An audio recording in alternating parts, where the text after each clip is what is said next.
Hello friends, स्वागत है आपका मेरे YouTube channel BEd things with Archana में। तो आइए शुरू करते हैं एक नया लेसन प्लान। हिंदी का लेसन प्लान यहाँ पे लाती हूँ मैं। अगर आप लोगों को किसी और सब्जेक्ट का चाहिए तो आप लोग कमेंट करके बताइएगा मुझे। तो चलिए शुरू करते हैं। देखिए फ्रेंड्स, विषय है हिंदी हमारा, विषय है पद्यांश, क्लास 10वीं का है, प्रकरण है हमारा भारत माता। तो सामान्य उद्देश्य में हम लिखेंगे छात्र हिंदी भाषा के बारे में जान सकेंगे, छात्र कविता से संबंधित शब्दार्थ स्पष्ट कर सकेंगे, राष्ट्र के प्रति अपने कर्तव्यों को समझ सकेंगे। विशिष्ट उद्देश्य में लिखेंगे कविता में निहित देशभक्ति, त्याग और राष्ट्र प्रेम के भावों को जान सकेंगे, भारत माता के बारे में जान सकेंगे। शिक्षण सामग्री चौक, डस्टर, लपेट, श्यामपट्ट, संकेतक।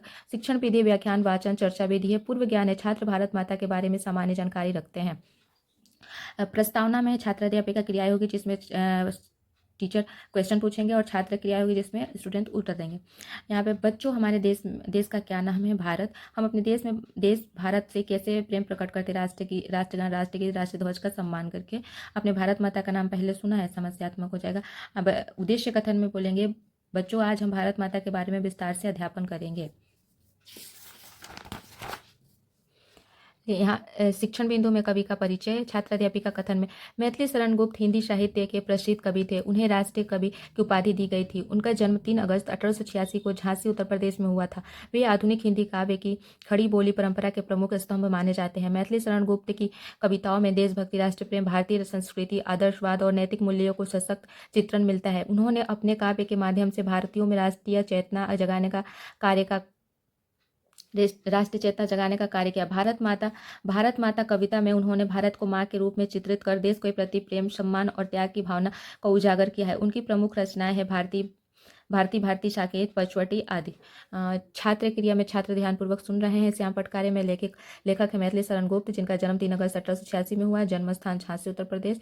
अब देख सकते हैं श्यामपट्ट कार्य में ये है।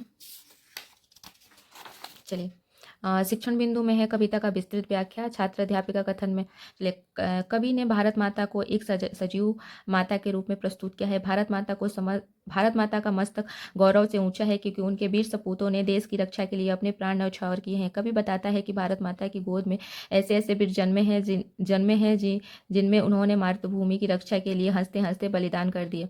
भारत माता की आंचल पवित्र है क्योंकि भारत माता का आंचल पवित्र है क्योंकि वह हमारे जीवन को संस्कार देता है। कवि देश की नदियों, पर्वतों, खेतों और संस्कृति को माता का रूप मानता है। कविता में यह संदेश दिया गया है कि जैसे हम अपने जन्मदात्री माता का सम्मान करते हैं, वैसे ही हमें अपने मातृभूमि की रक्षा और सेवा करनी चाहिए। छात्र क्रिया में छात्र ध्यानपूर्वक समझ रहे हैं। श्यामपट्ट कर खाली है। चलिए, पुनरावृत्ति प्रश्न है। पहला, कवि ने भारत को माता क्यों कहा है? दूसरा, भारत माता के वीर सपूत कौन है? मूल्यांकन प्रश्न है। कविता का मुख्य भाव क्या है? कवि भारत माता की महिमा कैसे बताता है? गृह कार्य है भारत माता कविता का सार अपने शब्दों में लिखिए।